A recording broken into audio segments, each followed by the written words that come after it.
to KP's Kingdom, Cooking with KP, and today I'm going to show you how to make my gourmet style focaccia. This is so easy to do and it tastes amazing. Alright, your friends are going to love this one.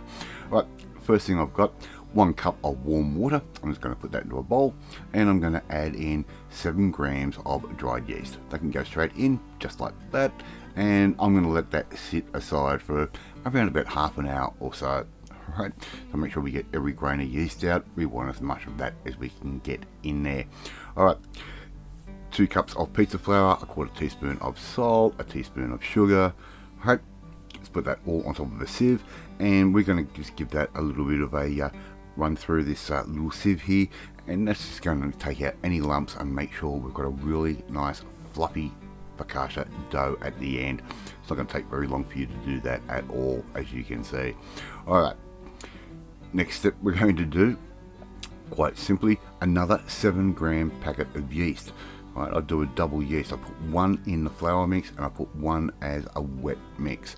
Right, so just put all of that straight in, just like that. Now I'm using my stand mixer, it just makes things easier for me with my MS. Give that a quick mix through, just like that. We're going to add in our yeast mixture, so that's that 1 cup of water, 7 grams of yeast. That can go straight in, just like that. How easy is this? And usually what I'll do, I'll get a spoon and I'll just make sure I get any extra yeast off. 2 tablespoons worth of olive oil. The better the quality, the better your focaccia will work out. Okay, right, very, very simple. And I'm just going to put my mixer on low, and everything is going to come together within less than 2 minutes. Right, I'm just using my mixing paddle. I'm not even bothering using a dough hook. This is actually quicker, it's easier, and it doesn't put too much stress on the machine at all. Alright, as you can see, everything's coming together quite nicely, right, just like that.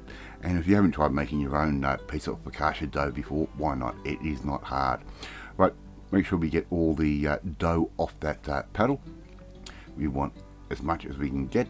A little bit of olive oil in the bottom of our bowl. I'm just going to coat our dough in some of that olive oil.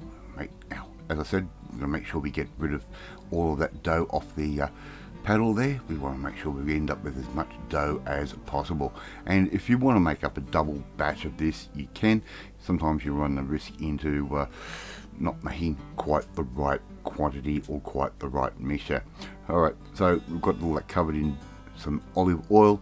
I'm just going to cover that and I'm going to set it aside, minimum of 1 hour. Look, the longer you can leave it, the fluffier, the better the dough is going to turn out. But at least 1 hour, nice warm spot, and let that rise. Right, here I've got a baking tray, I suppose, better word, and I've lined that with a bit of cooking paper or baking paper, and I'm just going to put a little bit of olive oil on the bottom.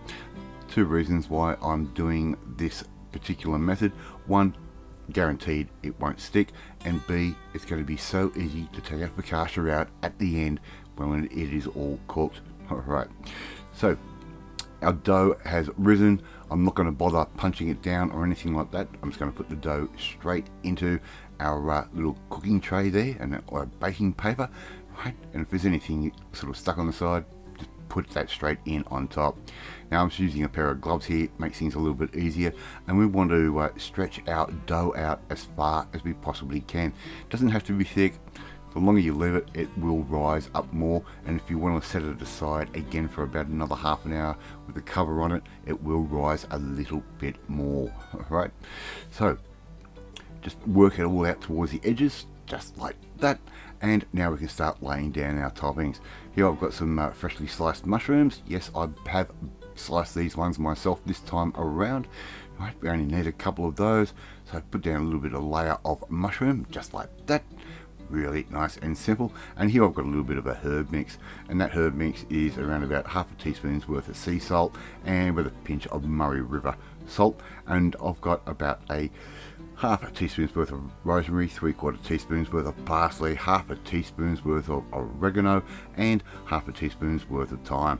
I give all of that a sprinkle, and here I've got some chorizo. Right, you can use as much or little of the chorizo as you'd like.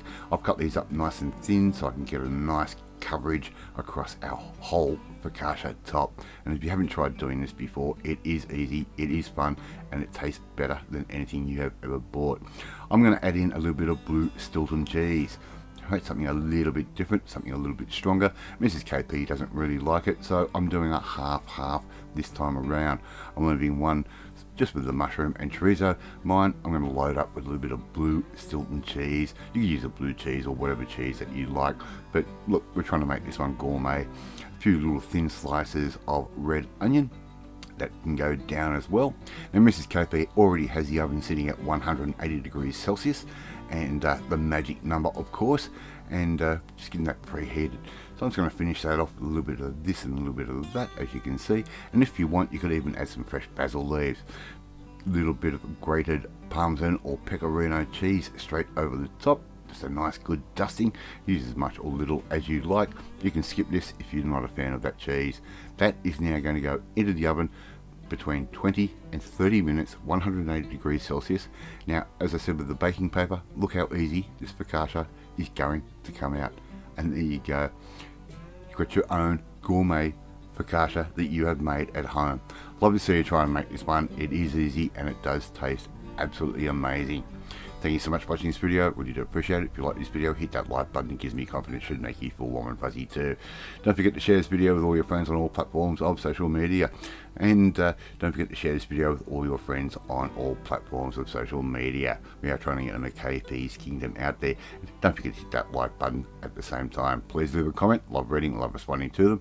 In the meantime, if you want to learn how to make a really quick fast food takeaway dish just with a bit of a twist, just like this one, we need to come and join the family, my family. Hit that subscribe button and you'll never miss another one of my videos again. Off to eat my gourmet focaccia, and I will catch you next time.